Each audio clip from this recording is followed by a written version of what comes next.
ความตลามันเจ้าเปลี่ยนเอ็นแหงลูกกระปัดมันเจ้าเป็นอันแลง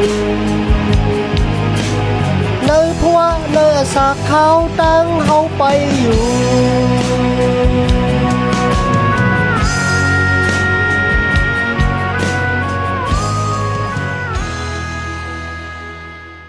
เมื่อสงค่าพี่น้องกุดมยินเสียงใต้ตีนับยำกูจอกูปาแก้มดิกดังสายลมอีกบาดังข่าวลงแรงเบิ้งไหลมาหบทบหบยาพี่น้องขากอดแห่งวันหนึ่งเย้าค่ะย้อนหาตั้งหักเมตตาตั้งนินใจตั้งสมซื่อมนต์เปียวตีลูกตีเถาลับลาเป็นเจ้าเฮาคำมาแต่อยู่ในจุดอาสาของเฮาคากว่า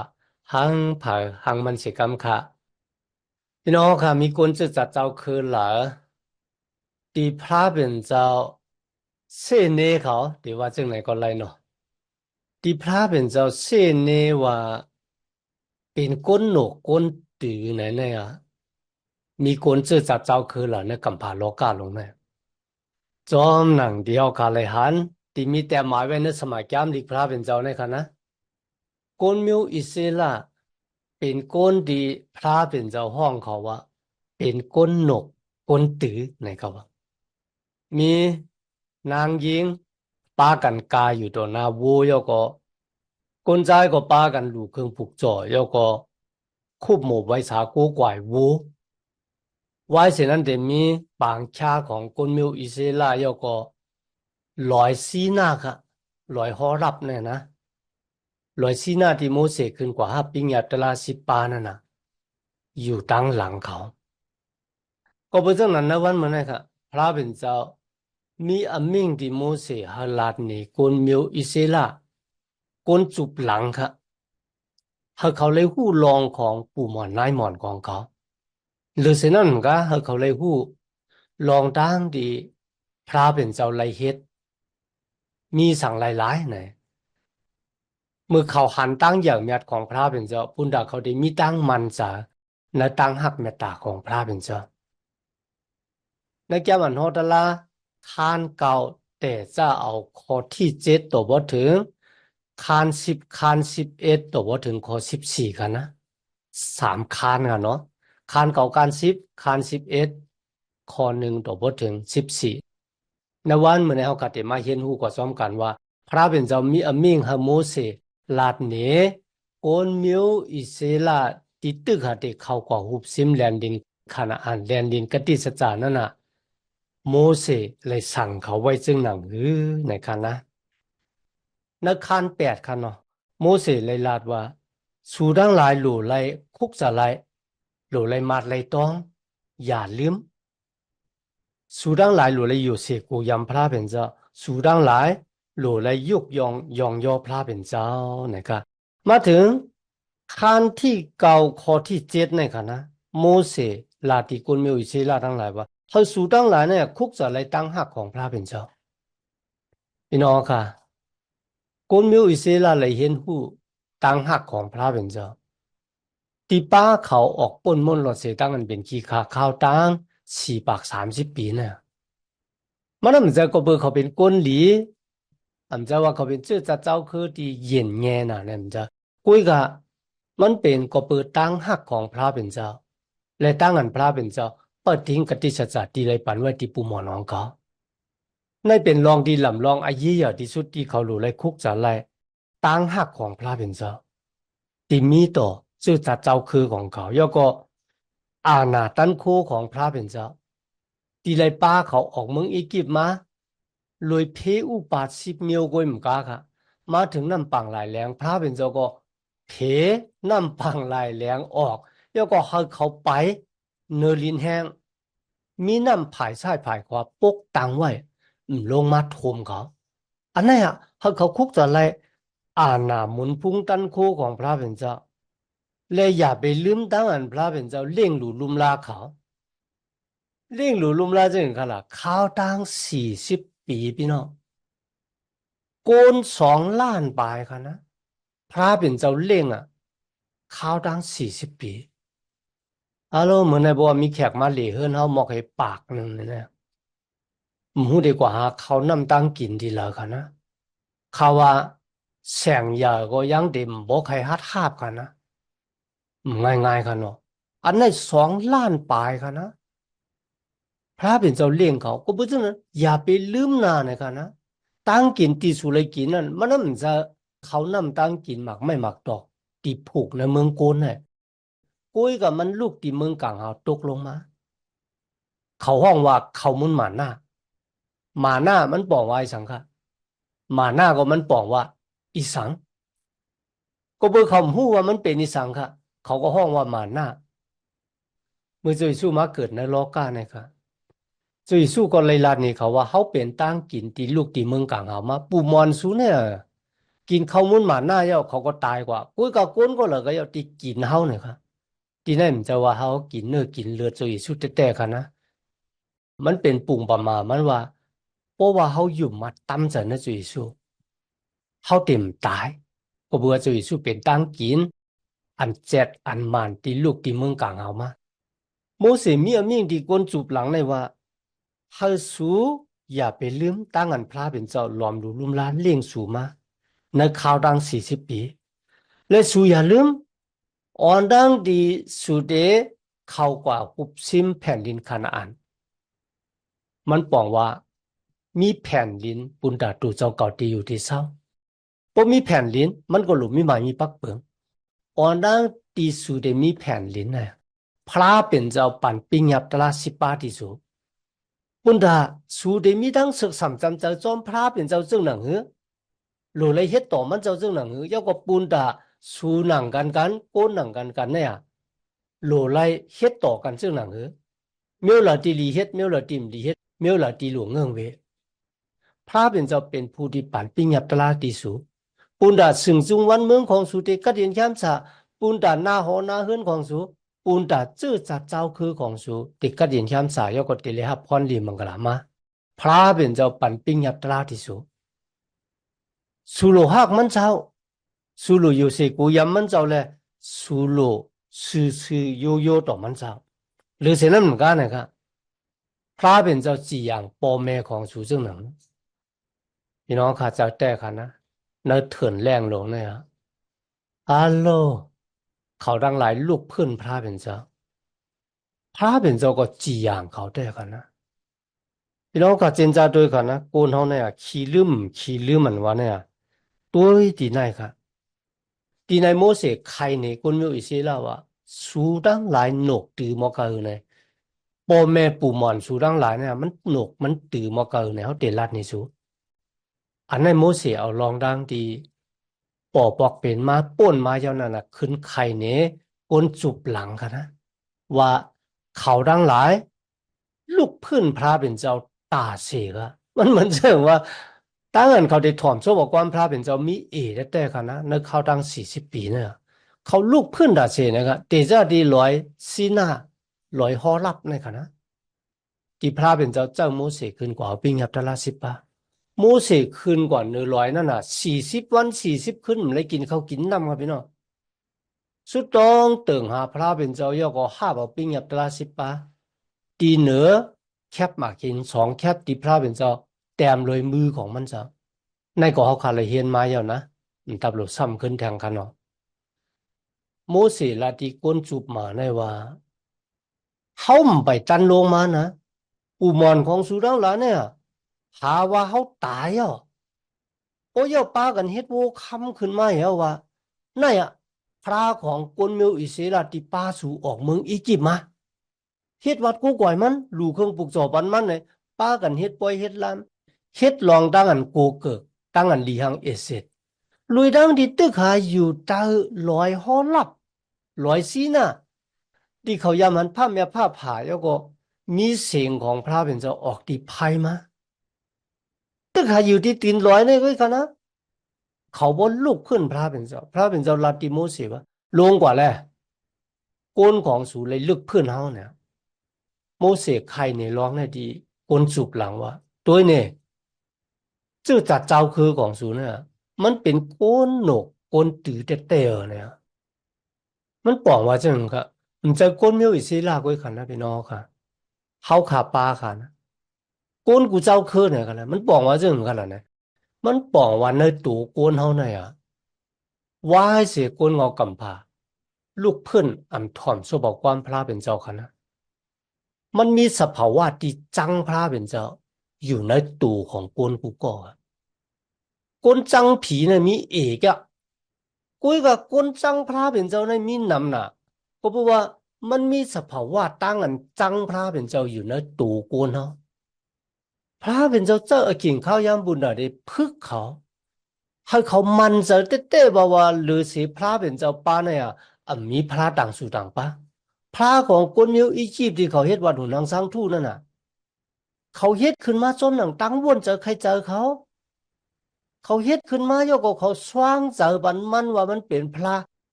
กุยกะมันน่ะจอยกวนเลย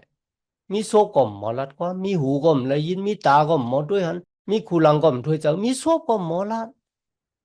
มันจอยสังก้นอะไรมิวน่ะปู่หมาก็ไพ่ไม้เนี่ยหุ่นนางสร้างสู้จอยโกนกันเนี่ยโกนจอยหุ่นนางสร้างทูกันน่ายก็อ่ะอย่าเวลาถึงจัดนาว่ามันเด็ดจอยเขาป่นสิโมไพ่เงนไรดองไพ่เมืองโกนเนี่ยเขายังตึกอะไรจอยมันอยู่เนี่ยโมเสสเลยลาดนี่คนมิวอิสราทั้งหลายว่าสู้ทั้งหลายอย่าไปไว้หุ่นนางสร้างทูเหมือนเจ้าหนังปู่มอนของสูตีเฮ็ดโบคำขึ้นมาไว้กันนะและข้อที่13ก็ลาดว่าด้วยแหละสู่ทั้งหลายเนี่ยเป็นเจ้าจัดเจ้าคือโกนตีหนกตีตื้อเต้ๆเนี่ยกันนะ โมเสสใครเนี่ยก้นจูบในว่าเนอขิงนั่นน่ะเนอข้าวนั่นกันนะพระเป็นเจ้าตะลำตอกก้นมิวอิสิละพระเป็นเจ้าลาติโมเสสว่าเขาได้แหมเป็ดเซิงเซิงไอ้ก้นมิวจูจนไหนนะกันนะเขาได้แหมก้นมิวอิสิละจนในเป็ดเซิงเซิงเนี่ยปอยอก็เขาได้ก่อตั้งจื้อจัดเจ้าคือมาเจ้าคืออย่ามาดังหน้าหัวหน้าขึ้นของสูเหมือนเจ้าหนังที่เขาเลยก่อตั้งจื้อจัดเจ้าคือมาดังอับราฮัมและตีเหยาหรือสิในแท่งเนี่ยโมเสสลาติกุนปันมาได้ว่าข้ามหับข้ามเอาความของพระเป็นเจ้าขาดเทียงแบบขาลาดว่าพระเป็นเจ้าเจ้าขาลาดพี่เดียวข้ามหับข้ามเอาตั้งกันพระเป็นเจ้าต่างเปียปันค่ะข้าเป็นก้นจุ่มเดียวกันตั้งก้นเมียวอิเสลาเนี่ยบอกเลยโมเสสขึ้นใครเนี่ยเขาว่าเมื่อโมเสสมาถึงที่ตีนลอยซีนาหันก้นมิวอิสราทั้งหลายป้ากันไวโวคำหลู่เครื่องปลูกจ่อยก็กาแวนอยู่เนี่ยมันก็เอาปิ้งยับตลาดสิป้าเนี่ยกันนะปือแตกแล้วแบดกันนะเพราะว่ามีปิ้งยับตลาดสิป้ากุยกับก้นมิวอิสราทั้งหลายเนี่ยไรหักพระเป็นเจ้าไรอยู่สิกูยาเมียก็ไรซื้อยุดอกพระเป็นเจ้าปิ้งยับตลาดนั้นมันมีเกี่ยวสังโมเสสก็ปือแบดกุยกับตีนไหนกันนะ โมเสสในบิดก็ที่หู้จักพระเป็นเจ้าแต่กันเนาะมือโมเสสสุดต้องเติ่งหาพระเป็นเจ้าพระเป็นเจ้าขึ้นลาติโมเสสว่าหาสูถากแคบมากิน2 แคบแหวกขึ้นมาจูเฮาตีน100ซีนานะแล้วก็เฮ็ด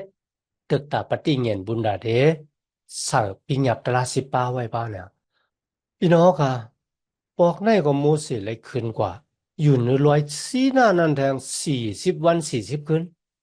40 วัน40 คืนนั่นมันเลยกินข้าวกินน้ำกุ้ยกะยังมีอาศักลิบอยู่มันหลีอาบแต่ก็เพื่อนมันตั้งอันเตเลยปิ้งอับตลาด10 ปามาเนี่ยมันน่ะมันจะเป็นรองง่ายๆแต่กันนะ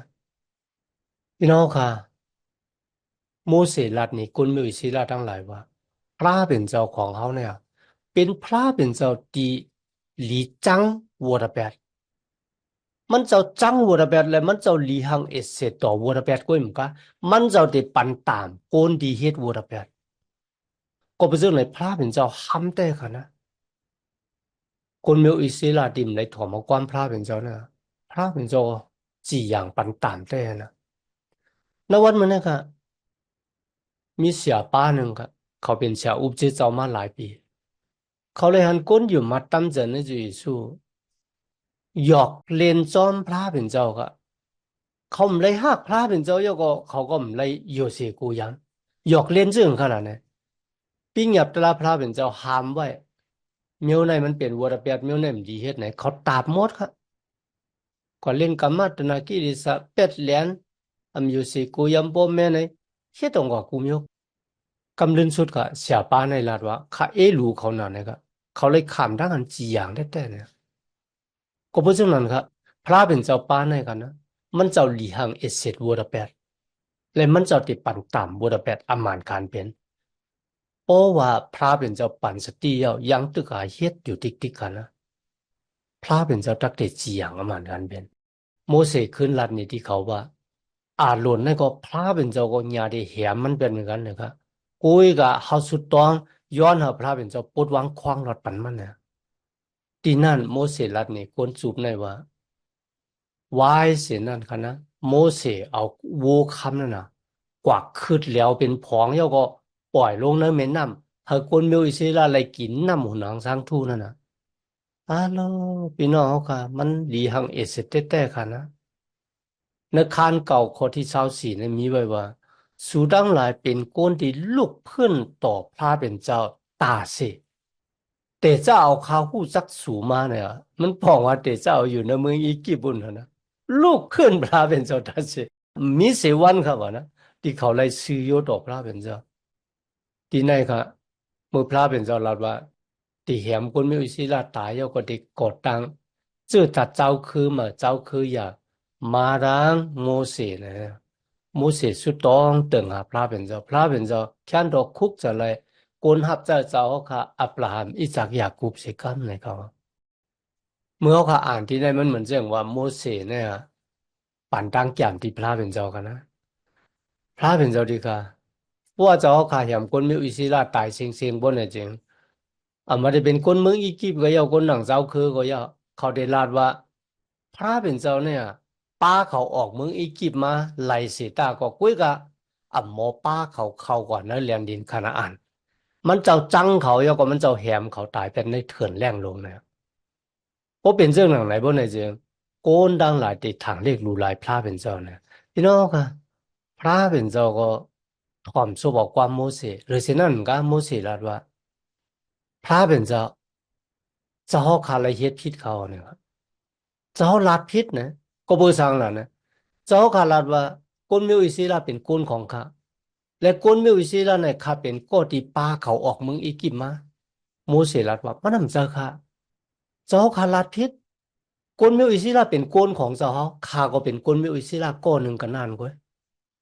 กติป้าคนไม่วิสิละออกมึงอีกี่มาก็มนจะค่ะเป็นพระเป็นเจ้ามันนำจะค่ะเนี่ยค่ะฮัลโหลพี่น้องเขาค่ะพระเป็นเจ้ายุคยองโมเสสว่าในลินเมืองโกนเนี่ยมีพระเป็นก็ที่มีหัวสักแค่แต่เหมือนโมเสสกระบวนการกุสัมกุเปิงเนี่ยที่เขาเฮ็ดไรที่เขาหมอเฮ็ดเนี่ยเขาว่าป้มมีพระเป็นเจ้าเขาหมอคำตันหนึ่งเฮ็ดเป็นไร อันนี้มันเป็นหูเจอที่แค่แต้มเนี่ยก็ติดจอยเฮาเขาเลยควบทบตั้งออกอย่างอ่ะอุ้ยก็ที่มีจามาหน้าแผ่นสูงเนี่ยอันนั้นกันนะติดป้าเขาล่มลงอำมานการเป็นเจสุรัตว่าก็ที่แค่มาเขาจะแต้มลงพระเป็นเจ้าแต่ยุกยองขึ้นก็ที่ยุกยองตัวเจ้าเก่าขึ้นนั่นนะพระเป็นเจ้าแต่เหยียบลงเนี่ยก็ไม่เอาคำมาโดยแกมันโหตราคานสิบในกันนะ ตีในพระเป็นเจ้าลัดว่าเขาเป็นกติปาอิสราเอลเขามือกว่าอยู่ในเมืองอียิปต์แล้วเขาเป็นกติปาเขาออกมาพระเป็นเจ้าลัดว่ากำมันตั้งเนี่ยเขาปากลมิวอิสราเขามืออยู่ในเมืองอียิปต์ตั้งเสียง70ก็นับป้าลูกป้าเนี่ยกันนะ70ก็เนี่ยเป็นลูกของยาคูบกุยกับมือพระเป็นเจ้าป้าเขาออกเมืองอียิปต์มาเนี่ยมีหมอก2 ล้านปลายครับ ในการชิปในกับโมเสสรัฐเนี่ยเขาว่าพระเป็นเจ้าเลยเพกุลเลวีเนี่ยออกมาไหวอุนดาเดหาบทำนาการในซุ่มเถียงเฮือนคำของพระเป็นเจ้าที่เป็นปะโลเฮกยก็ที่เป็นก้นที่โตซุ่มเถียงเฮือนคำของพระเป็นเจ้าเมื่อเขาค่ายตีหนึ่งยาวตีหนึ่งนะครับนะก็เพราะฉะนั้นก้นคือเลวีเนี่ยเขาได้มีอมวยในแหลนดินกติเสจา มันบอกว่าเขามีอมวยภายโลกากุยกะฟ้าเป็นเจ้าที่เป็นอมวยของเขาเนี่ยครับเขามีอมวยภายวิญญาณเขานะอมวยภายโลกามีมันเลยดิลินมันเปิ้นกุยกับพระเป็นเจ้าที่เป็นอมวยของเขาพี่น้องครับว่าพระเป็นเจ้าเป็นอมวยของเขาเนี่ยนะอัลโล เขาตับหลุมไม่อกไม่เจออย่างในเมียวหนนะโมเสสขึ้นลาตีก้นจุปานมาในว่าเขาสู่ตั้งหลายเปิดทิ้งปิงหยับตลาพระเป็นเจ้าหมายมีปักเปิมของมันเจ้าที่ข้าปั่นสู่ไว้ในวันเมื่อไหร่ปุ่นดาจะเป็นอายุตาสู่ตั้งหลายพี่น้องค่ะเมื่อเราถึงปิงหยับตลาเนี่ยเขาหูว่าเจอโกนนะกาปานสมัยแก้มดีเก่ากันนั่นกุ้ยกันนะเขาขาทั้งหลายดีอยู่นะปิงหยับตลาอันมาเนี่ยอ่าดังอันเด็กกำจ้างซ้อมหนังปิงหยับตลาพระเป็นเจ้าเลยมันเป็นอะไรกันนะ แต่เป็นก้นสื่อต่อเลยตั้งกำจังจอมปิงหยับตลาเนี่ยพิษเนี่ยมันเปลี่ยนเลยก็เป็นเรื่องนั้นครับมันเป็นเงาของมันนะมันน่ะจะของแต่มันของแต่มันเนี่ยมันเป็นเจ้าเยซูคริสต์ครับนะที่เป็นก็เป็นเรื่องนั้นครับตั้งอันเขาขาดแต่เลยครับตั้งเกจช็อตลุยปิงหยับตลาลุยตั้งกำตั้งจ้างมันเป็นเลยปิงหยับตลาจี้เนี่ยเขาว่าเขาหลุดเจ้าเกจช็อต ในสมัยจำดิกจึงข้อทาลองของเจ้าเยซูว่าเจ้าเยซูป้าเหลียวเนี่ยติดมาจอยโกนเฮาค่ะเขาเป็นก้นซื้อต่อแล้วก็ไล่หับตังเกจอนก็เบอพระเป็นเจ้าเป้งปอจะในลูกเจ้าติดมาคำตามบุได้ไปต่างก้นเฮาค่ะต่างเกซูพระเป็นเจ้าแต่บอกว่าค่ะนะในคันสิบเนี่ยก็พระเป็นเจ้ามีอเมงที่ก้นมีอิสระว่าสูดังหลายหลุเลยจีอย่างตลาจอมหนังตรา ต่อลูกกำผ้าแม่ไม้เจ้าไหนหรือสินั่นมันก็ก้นต่างเจ้าคือที่มาอยู่ในกีนกลางสูก็เพื่อว่าสูยำเป็นก้นต่างเจ้าคือสูโลจีอย่างตราจอมหนังตราเขาปันเสื้อผ้าคนหนึ่งดังไว้ที่สูในเขาตั้ง40 ปีเนี่ยหรือสินั่นมันก็เนี่ยกันนะถ้าสูมีตั้งหักดอกก้นต่างเจ้าคือที่มาอยู่ในกีนกลางสูเขาสูตั้งหลายอยู่สิกูยำพระเป็นเจ้า เขาสู่ตั้งหลายหากท่ามนาการมันเจ้าแล้วก็เฮ็ดจอมหนังอโลกของพระเป็นเจ้าต่างที่สู่พระเป็นเจ้าพระเป็นเจ้าเอาใจใส่โอนดีอ่ำหมอจอยแถมตัวเจ้าเก่าฮะพระเป็นเจ้าเก็บเขกังสุนในสุนเป็นของเขา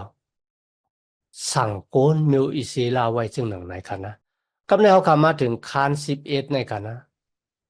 โมเสสลาตีคนมิวอิศิลาดังหลายว่าแลนลินกติสจัดที่พระเป็นเจ้าปันสูเนี่ยมันเหมือนแผ่นดินเมืองอียิปต์เมืองอียิปต์เนี่ยปลูกพักเยอะนางเขียวยาวก็เจ้าดินโคตรน้ำไหมครับนะมันบอกว่าน้ำเหลืองก็แปลว่าเขามีแม่น้ำนายกันนะกุ้ยกันเนอแหลนลินกติสัจจะที่พระเป็นเจ้าปันสูเนี่ยสูดังหลายหลุดเลยสักกัดตูมันเจ้าก็แปลมันมีน้ำเหมือนเจ้าหนังเมืองอียิปต์เนี่ยกันนะพระเป็นเจ้าที่ปันน้ำมาดังหลายขนาดนี้มาดังเหนือผ้าค่ะอันนั้นเราเป็นน้ำผล พระเป็นเจ้าติปันมาซ้อมหนังอย่าดีอุตุขิงผูกก็ผูกขิงซ้อมก็ซ้อมไม่ไหนก็กูก็บอกว่าเขาหักอำอยู่สิกูยามซื้อยุดอกพระเป็นเจ้าค่ะนะพระเป็นเจ้าติปิกต้องผ้าอำหาผลตกลงมาซ้อมหนังขิงหนังขามันเดี๋ยวก็ลิ้นเมืองเนี่ยก็พระเป็นเจ้าติเฮ็ดทางเหมือนเจ้าหนังเป็นต้องเหลืองอะมันผูกสังวานสังขึ้นเนี่ย ก็เพราะฉะนั้นสุดังหลายหลุไลอยู่สิกูยำพระเป็นเจ้าย่อก็สักกับตูของสูเนี่ยปั่นพระเป็นเจ้าหับท่ามนาการมันหากมันเจ้าอยู่สิกูยำมันเจ้าซื้อโยต่อมันเจ้าย่อก็ตอบแทนตั้งหักของพระเป็นเจ้าลุยตั้งอันถ่อมสู้บอกความพระเป็นเจ้าเลยเฮจอมหนังปีหยับตราพระเป็นเจ้าเนี่ยครับ ก็เพื่อสังขารเพราะในจังก็เพื่อว่าแลนดินคานาอันที่เขาได้เข้ากว่านั่นแหละมันเป็นห้วยเป็นลอยค่ะนะอัปเดตเป็นเหมือนเจ้าหนังเมืองใต้เขาค่ะนะเป็นเมืองลอยที่ปางที่เป้งก็มีอยู่ก้อยกับกำนำก็จะเป็นห้วยเป็นลอยกว่าหรือสินั่นก็หลู่ไรอิงปึงพระเป็นเจ้า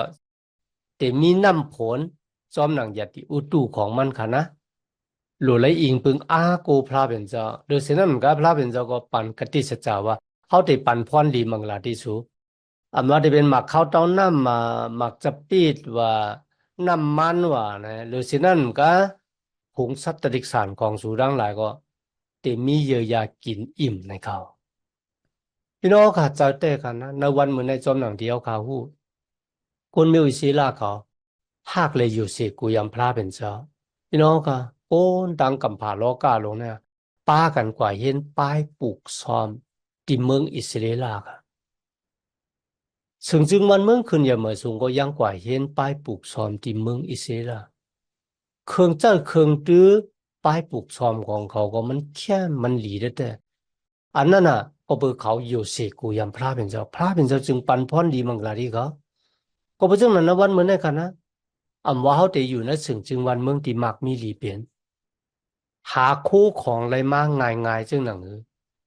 อย่าเขาขาว่นจากใครจะว่าอันนั้นพระเป็นเจ้ามีปุญมีส่วนและสุตตาสักของเขาพี่น้องค่ะติลิอามน่ะนะวันเหมือนในปุนดากกลโยอิศิลาค่ะนะอำว่าลองสังกะเย้าค่ะนะเขาหาบคำว่าพระเป็นเจ้าเป็นผู้ที่มีปุญมีส่วนและสุตตาสักของเขาลิ้นเมืองของเขาเจ้าจัดเจ้าคือของเขาและหน้าที่การงานของเขากูสัมกูเปิงพระเป็นเจ้าเป็นผู้ที่มีปุญมีส่วน เขาขาทั้งหลายก็เหมือนกันครับในวันเหมือนไงที่เลยมาเป็นลูกล่างตะเปียพระเป็นเจ้าในจุดอาสาของเขาอ่อนตั้งมาอยู่มาตั้มเจในจุยสู้เป็นมือไหวเสียมาอยู่มาตั้มเจในจุยสู้คริสมันดีเสียอ่อนต้อนเสียเก่ามาจังนั่นมันป่องว่าพระเป็นเจ้าเขามามีปุญมีส่วนในจุดอาสาของเขาอย่าเขาขาลืมเขาขาหากมันเจ้าเขาขาอยู่เสียกูยำเยอะกว่าซื้อโยต่อพระเป็นเจ้าต่อว่าถึงวันเดียวออกโลกาในกว่าค่ะ จะออกเย้าก็เย้ากว่าเย้าก็ติเลยมืออยู่จอมันจอเนื้อมือกัดเย็นคำสะอามานการเป็นกันเนาะมีดังนั้นต่างเกจูพระเป็นเจ้าต่างเกจูพี่น้องเอาที่มาเห็นสมัยจำดีกว่าซ้อมกันนะวันเมื่อในตัวพอสุดค่ะย้อนหาตั้งหักเมตตาตั้งนิมเจอตั้งสมซื้อมนเปียวที่ลูกดีเถาลาพระเป็นเจ้าขามาแต่อยู่ในหัวเจ้าขากว่าหางผ่าหางมันเสกรรมค่ะมาสูงค่า ความกล้ามันเจ้าเป็นเอ็นแห้งลูกกระปัดมันเจ้าเป็นอันแรงเนยพัวเนยสากเขาตั้งเขาไป